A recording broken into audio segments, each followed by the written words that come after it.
não. Tá muito bem, Chico. Chico, tem aqui uma pergunta de Dona Maria Lúcia Silva Gomes, Avenida Tucuruvi, 763. Pergunta como se explica o homossexualismo e a perturbação no comportamento sexual à luz da doutrina espírita. Temos tido alguns entendimentos com espíritos amigos e notadamente com Emmanuel a esse respeito. O homossexualismo, tanto quanto a bissexualidade ou bissexualismo, tanto como a sexualidade, são condições da alma humana, não devem ser interpretados como fenômenos espantosos, como fenômenos atacáveis pelo ridículo da humanidade.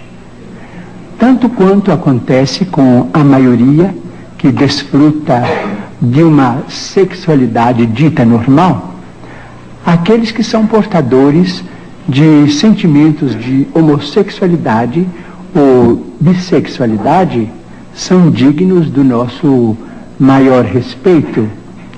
E acreditamos que o comportamento sexual na humanidade sofrerá de futuro revisões muito grandes, porque nós vamos catalogar, do ponto de vista de ciência, todos aqueles que podem cooperar na procriação e todos aqueles que estão numa condição de esterilidade.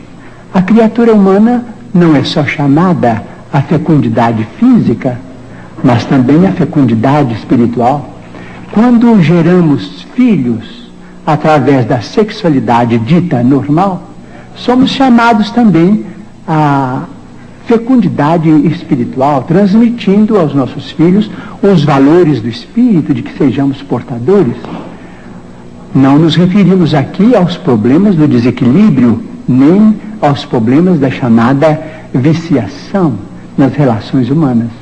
Estamos nos referindo a condições da personalidade humana reencarnada, vamos dizer, muitas vezes portadora de conflitos que dizem respeito, seja a sua condição de alma em prova, ou a sua condição de criatura em tarefa específica. De modo que o assunto merecerá muito estudo e poderemos voltar a ele em qualquer tempo que formos convidados a entender.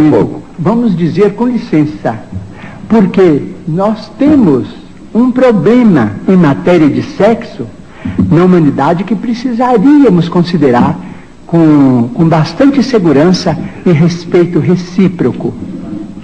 Vamos dizer se as potências do homem na visão, na audição, nos recursos imensos do cérebro, vamos dizer, nos recursos gustativos, nas mãos, na tactilidade com que as mãos executam trabalhos manuais, nos pés, se todas essas potências foram dadas ao homem para a educação, para o rendimento no bem, isto é, potências consagradas ao bem e à luz, em nome de Deus, seria o sexo, em suas várias manifestações, sentenciado às trevas? Edivaldo, da atualidade é a questão da união homoafetiva, com os casamentos já legalizados. Como lidar com essa questão na atualidade? É perfeitamente natural que pessoas que se amam e que se vinculam pela profunda afetividade legalizem essa situação. Não vemos nada que choque dentro da problemática do espiritismo. O que chama a atenção não é o casar ou não casar, é a prostituição do homossexual. Como a prostituição masculina, feminina do hétero é reprochável, também do homossexual, é um caráter que deve ser posto à margem, porque não é digna. Algumas pessoas creem que a homossexualidade seja a preferência sexual. O espiritismo nos oferece uma abordagem mais transcendente para esse tema? Normalmente, segundo a genética, trata-se de um fenômeno da própria genética. A pessoa tem este ou aquele gene que leva o indivíduo à afetividade com esta ou aquela pessoa. Mas nós sabemos que a problemática da evolução permite que ora se reencarne na masculinidade, outra hora na feminilidade. Alguém que durante um largo período reencarnou em uma polaridade, se de golpe vem noutra polaridade, esse indivíduo vai ter a polaridade diferente da psicológica. Se era uma mulher que se reencarnou feminina muitas vezes e vem agora como homem, ela vai ter a masculinidade biológica, mas psicologicamente vai ter a afetividade com aquele que representa o seu caráter. A homossexualidade é uma aprovação para o espírito? Não, em absoluto. Hoje é uma escolha do indivíduo. Pode ser uma escolha hoje. Hoje tornou-se tão popular e tão estimulada que no período da transição, quando o jovem está definindo a sexualidade, diante da divulgação em massa da questão que deveria ter um caráter mais restrito, o jovem opta pela homossexualidade. Se as relações homossexuais caminham de encontro à perpetuação das espécies, a intensificação de sua prática contraria as leis naturais? Difícil dizer que contraria, mas impede a perpetuação da espécie.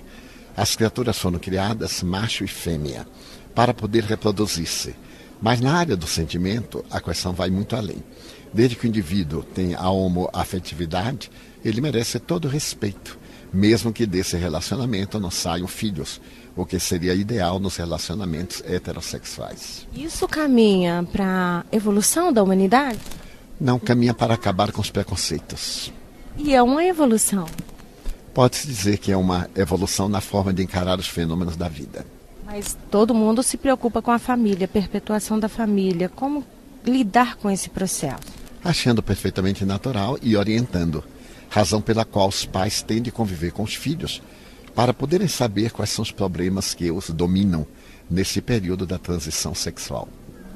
E qual a opinião do senhor, com base nos preceitos espíritas, com relação à oficialização dessa união civil homoafetiva?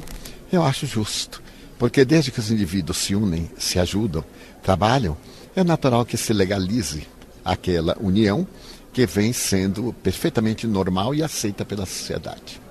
Inclusive para adoção de filhos? Adoção, também.